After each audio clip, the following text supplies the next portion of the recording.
വിദൂരതയിലെങ്ങോ നിന്ന് ഒരു പീരങ്കി നിറയൊഴിക്കുന്നത് പോലെയുള്ള എഞ്ചിൻ ഗർജനം, ആരിരുന്നാലും ആനപ്പുറത്തുന്ന പോലെയുള്ള ഗാംഭീര്യം, ഇഷ്ടപ്പെടുന്നവർക്ക് ഒരു മതമെന്ന പോലെ പ്രിയങ്കരമായ ബ്രാൻഡ്. റോയൽ എൻഫീൽഡ് എന്നതൊരു മോട്ടോർ സൈക്കിൾ നാമമല്ല, ഒരു വികാരമാണ്.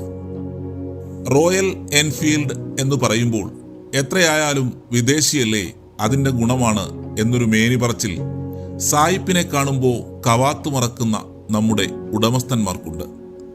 എന്നാൽ യഥാർത്ഥത്തിൽ അങ്ങനെയാണോ കാര്യങ്ങൾ? ഇന്ത്യക്കാരന് അഭിമാനിക്കാൻ ആ ബ്രാൻഡിൽ ഒന്നുമില്ലേ? അലാസ്ക മുതൽ അമ്പലപ്പുഴ വരെ ഏത് റോഡിലും രാജാവായ റോയൽ എൻഫീൽഡ് യഥാർത്ഥത്തിൽ ഒരു ബ്രിട്ടീഷ് വണ്ടിയാണോ? നമുക്ക് ഒന്ന് പരിശോധിക്കാം. എൻഫീൽഡ് എന്നതൊരു സ്ഥലപ്പേരാണ്. ലണ്ടൻ നഗരപ്രാന്തത്തിലുള്ള ഒരു സ്ഥലം. കരമനയെന്നോ മട്ടാഞ്ചേരി എന്നോ പറയുന്നത് പോലെ. ചെമ്മരിയാട് പാടമെന്നാണ് എൻഫീൽഡ് എന്ന സ്ഥലത്തിന്റെ പേരിന്റെ ഏകദേശം അർത്ഥം. എൻഫീൽഡ് എന്ന സ്ഥലത്ത് ഒരു വലിയ ആയുധ നിർമ്മാണശാല ബ്രിട്ടീഷ് ഗവൺമെന്റിൻ്റെതായി ഉണ്ടായിരുന്നു. റോയൽ സ്മോൾ ആംസ് എന്നായിരുന്നു ഈ ഫാക്ടറിയുടെ പേര്. ഈ ഫാക്ടറിയിലാണ് കൊളോണിയൽ ബ്രിട്ടീഷ് ഗവൺമെന്റ് ലോകത്തെല്ലാമുള്ള ജനങ്ങളെ കൊള്ളയടിക്കാനും കൊന്നൊടുക്കുവാനുമുള്ള ആയുധങ്ങൾ ഉണ്ടാക്കിക്കൊണ്ടിരുന്നത്. എൻഫീൽഡ് പാറ്റേൺ 1853 റൈഫിൾ മുതൽ SA-80 അസോൾട്ട് റൈഫിൾ വരെ അവിടെയാണ് ഉണ്ടാക്കിയിരുന്നത്. എൻഫീൽഡ് എന്ന സ്ഥലത്തിന് 100-200 കിലോമീറ്റർ ഇപ്പുറത്ത് ബ്രിട്ടനിലെ മിഡ്ലാൻഡിലാണ് റെഡിച്ച് എന്ന സ്ഥലം. അവിടെ ചെറിയ സൈക്കിളും തയ്യൽ മെഷീനും മുതൽ കുഞ്ഞു പേനാക്കത്തിയും സൂചിയും വരെ ഉണ്ടാക്കിയിരുന്ന ഒരു ലെയ്ത്ത് അഥവാ ആല ഉണ്ടായിരുന്നു. The Eddy manufacturing company limited എന്നായിരുന്നു ആ ലെയ്ത്തിന്റെ പേര്. ഒരിക്കൽ ഈ എഡ്ഡി മാനുഫാക്ചറിംഗ് കമ്പനിക്ക് എൻഫീൽഡിലുള്ള റോയൽ സ്മോൾ ആംസ് ഫാക്ടറിക്ക് വേണ്ടി റൈഫിളിന്റെ കൊച്ചു ഭാഗങ്ങൾ എന്തോ ഉണ്ടാക്കാനുള്ള കരാർ ലഭിച്ചു.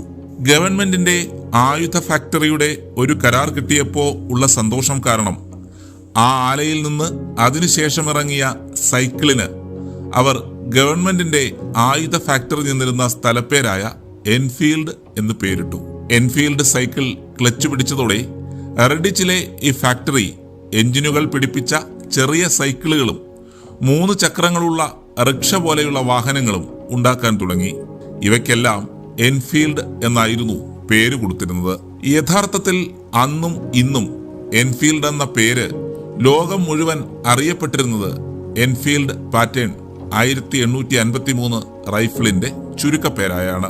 മാത്രമല്ല, എൻഫീൽഡിലെ ആയുധ ഫാക്ടറിയിൽ നിന്നിറങ്ങിയ മിക്ക തോക്കുകളുടെയും പേര് തുടങ്ങുന്നത് എൻഫീൽഡ് എന്നാണ്. അതുകൊണ്ട് ലോകത്തെമ്പാടും എൻഫീൽഡ് എന്നാൽ ആയുധം അല്ലെങ്കിൽ റൈഫിൾ എന്നൊരു തോന്നലുണ്ടായിരുന്നു. അപ്പോഴാണ് റെഡിച്ചിലെ ആ കൊച്ചു ഫാക്ടറിയിൽ നിന്ന് എൻഫീൽഡ് എന്ന പേരിലൊരു യന്ത്ര സൈക്കിൾ വിപണിയിലെത്തുന്നത്.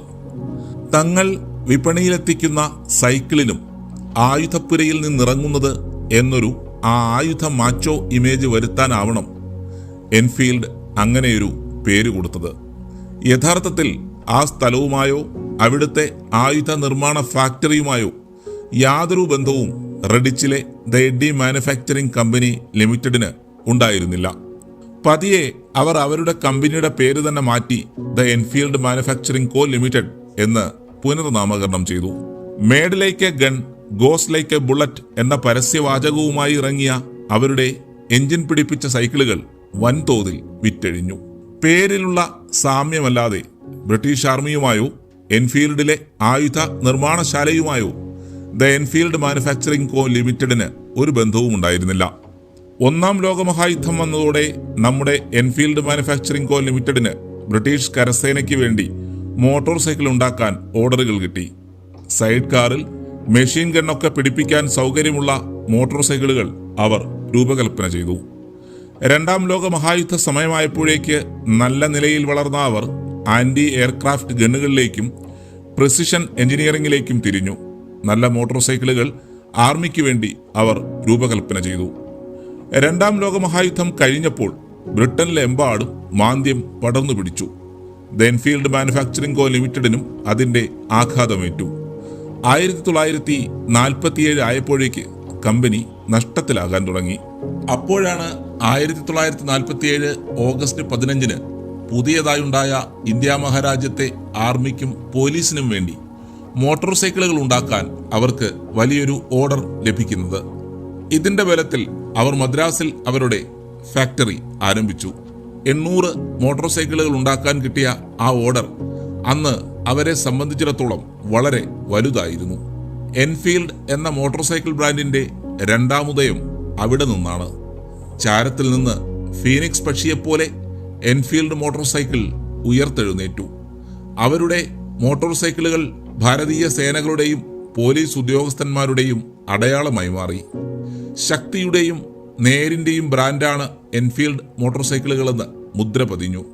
സിനിമകളിൽ അമിതാഭ് ബച്ചൻ മുതൽ മോഹൻലാൽ വരെ എൻഫീൽഡ് മോട്ടോർ സൈക്കിളിലെത്തിയ പോലീസ് സായുധ സേനാ വേഷങ്ങൾ നായകത്വത്തിന്റെ പര്യായമായി മാറി. പതിയെ റോയൽ എൻഫീൽഡ് എന്ന ബ്രാൻഡ് ഇന്ത്യൻ ഉടമസ്ഥതയിലായി. ഇന്ന് ഈ ബ്രാൻഡ് ഐഷർ മോട്ടോഴ്സ് എന്ന ഇന്ത്യൻ കമ്പനിയുടെ കീഴിലാണ്. ലോകം മുഴുവൻ എൻഫീൽഡ് മോട്ടോർ സൈക്കിളുകൾ കയറ്റി അയക്കുന്നത് ഇന്ത്യയിൽ നിന്നാണ്. എൻഫീൽഡ് ബുള്ളറ്റ് എന്ന മോട്ടോർ സൈക്കിൾ ശക്തിയുടെയും സായുധ സേനകളുടെയും സിംബലാകുന്നത് ഇന്ത്യയിലാണ്. അത് വളർന്നതും ഇന്ത്യയിൽ തന്നെയാണ്. ഇംഗ്ലണ്ടിലെ റോയൽ എൻഫീൽഡ് മാനുഫാക്ചറിംഗ് കമ്പനി 1968 ഉൽപാദനം നിർത്തി 1971 ഡിസോൾവ് ചെയ്തു. ഇന്നത്തെ റോയൽ എൻഫീൽഡ് ഒരു ഇന്ത്യൻ ബ്രാൻഡാണ്, ഇന്ത്യൻ ഐക്കണാണ്. അതിന് കാരണം ഇന്ത്യൻ ആർമിയിലും പോലീസിലും ഉണ്ടായിരുന്നവർ ഉപയോഗിച്ചിരുന്ന മോട്ടോർ സൈക്കിൾ ആയതുകൊണ്ടാണ്. അങ്ങനെ ഇന്ത്യൻ ആർമിക്കാരനും പോലീസുകാരും ഉപയോഗിച്ചിരുന്ന വണ്ടി ആയതുകൊണ്ടാണ് പൊതുസംസ്കാരത്തിൽ ആ വണ്ടി ഒരു ബിംബമായതും. കൊളോണിയൽ സമയത്ത് ആയുധങ്ങൾ ഉണ്ടാക്കിയിരുന്ന ഒരു ഫാക്ടറി നിന്ന സ്ഥലവുമായി ബന്ധമുണ്ടായതുകൊണ്ടല്ല റോയൽ എൻഫീൽഡ് ഒരു പൗരുഷത്തിന്റെ ബിംബമായി മാറിയത്, വിദേശി ആയതുകൊണ്ടുമല്ല. എന്താണ് എൻഫീൽഡ് മോട്ടോർ സൈക്കിളിന്റെ അല്ലെങ്കിൽ ബുള്ളറ്റിന്റെ പ്രത്യേകത? മറ്റ് മോട്ടോർ സൈക്കിളുകൾ വെച്ച് നോക്കുമ്പോൾ ഇതിനെ കൂടുതൽ ആകർഷകമാക്കുന്നത് ഇതിന്റെ മനുഷ്യമുഖമാണ്. എൻഫീൽഡ് ബുള്ളറ്റ് ഒരു മനുഷ്യന് വേണ്ടി ഉണ്ടാക്കിയതാണ്. ഒരുപാട് വലുതല്ല, എന്നാൽ ചെറുതുമല്ല. നിയന്ത്രിക്കാനാകാത്ത ശക്തിയോ കുതിച്ചു ചാട്ടമോ ഇല്ല, എന്നാൽ എന്തിനും പോന്ന കരുത്തുണ്ട്. അതാവണം ആരൊക്കെ വന്നാലും എൻഫീൽഡിന്റെ ജനപ്രിയത ഒട്ടും ചോരാതെ നിൽക്കുന്നതിന്റെ ഏറ്റവും വലിയ കാരണം. ഇത് റോയൽ എൻഫീൽഡ് തന്നെയാണ്, ഒപ്പം ഡെമോക്രാറ്റിക് ഇന്ത്യൻ എൻഫീൽഡും.